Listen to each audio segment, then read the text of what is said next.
So you've been thinking of moving to the Phoenix area, and you really want to get the straight skinny, the scoop on what it's like to live here. Stay tuned. I've got some pros as well as some cons for you. I'm not going to go into a whole lot of detail, otherwise this video would be like an hour or two long.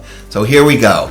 Hi, I am Joe Giannis with HomeSmart here in Phoenix, Arizona. I moved here in 1995 from Michigan, and I have to tell you it's one of the best decisions I made. There were some things to get used to. I would have to say probably the biggest thing right off the bat is not a lot of greenery. The West Coast, East Coast, huge lawns, large trees, lots of greenery. It was a little bit of a shock because most of the landscape and the scenery here is desert landscape. You're gonna see palm trees, cactus, things like that. Not a lot of lawns, not a lot of huge trees with green, just green popping. Other than if you're living in North Central Phoenix or Arcadia, which happen to be two areas that people typically gravitate to from the East Coast or even the Midwest because of that greenery, lush lawns, things like that. Weather, about 300 days of sunshine a year here in the Metro Phoenix area, which is great. Outdoor activities. I love taking my dog for walks. We go to the dog park on a fairly regular basis.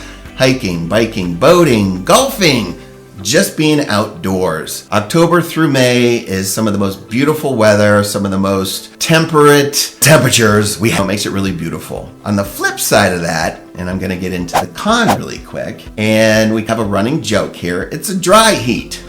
So between May and probably mid-September-ish, things get really hot, and you can feel it when you walk out your front door. It's like an oven. So we're gonna have days of triple-digit temperatures for days on end with no real break. So just be aware of that. I mean, it's very different than humidity. It's just a dry heat, something to really get used to. Suggestions, go from your car to your house as quick as possible, or your office, and make sure you buy a sunshade for your car. Really cool neighborhoods we have around here. I really enjoy working with clients, buyers and sellers. There's just areas where there's a lot of variety. So we have mid-century modern neighborhoods by homes that are from Ralph Haver, Al Beadle. We've got 36 historic neighborhoods in the area. So you're gonna see, and they all have a different personality. Tudor style homes, Spanish style homes, territorial style homes, Santa Fe. We even have some folks who have done a complete remodel, and it's a completely contemporary home,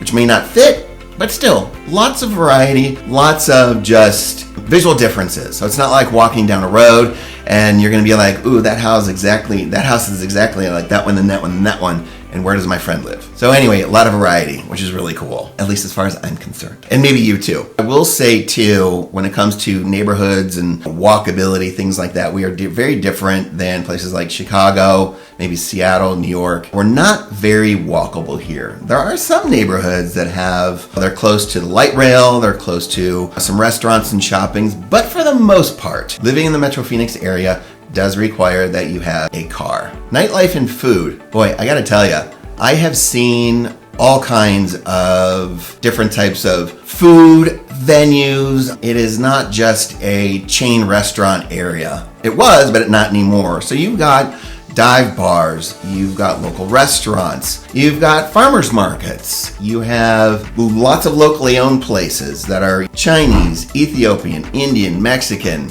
fine dining, food trucks, variety. There are a couple of things that I want to point out, actually 2 suggestions as far as nightlife goes. The first Friday of every month, there's an area called the Roosevelt District where lots of bars, lots of restaurants, people bring their artwork to sell on the street vendors, you name it. It's just a really great time to be out and about and just a great nighttime vibe. So if you ever visit, you move here, you got to check out the Roosevelt Row First Fridays. You're gonna really enjoy it. Now, another thing I want to really quick mention, a bonus, farmers markets. We have this really cool farmers market. It's called the Uptown Farmers Market. It takes place every Wednesday and Saturday, and people just bring their food, trinkets, soap, handcrafts, all kinds of things to the farmers market.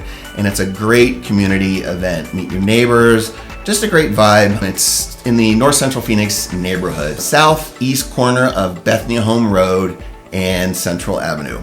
Uptown Farmers Market. Here's another con, and I've noticed it over the past many years. As our population grows and as people are moving here, as we become more of a big city. For the longest time, it was like just a big town because there wasn't a lot of nightlife going on, but there certainly is now. What we're seeing is things are just more expensive. That's just the way it is. Those are my pros and cons. Again, there's a lot more. Stay tuned to my channel. Subscribe to my channel for more videos like this about the Phoenix area, real estate. I'm going to be doing videos every Thursday. Bye for now.